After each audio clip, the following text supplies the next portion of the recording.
midho dhalkii shirkaas shalay ka soo baxay waxaa ugu horreeya oo ka soo baxay in maanta madaxweynaha jamhuuriyadda somalilan mudane axmed maxamed maxamuud siilaanyo uu cafis u fidiyey weriye cabdimaalik muuse caldoon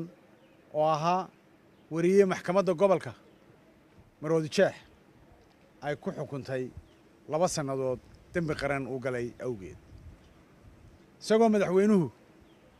tixgelinaya saxaafadda jamhuuriyadda somalilan qoyskii muwaadinkaas cabdimaalik muuse caldoon madax dhaqameed fara badan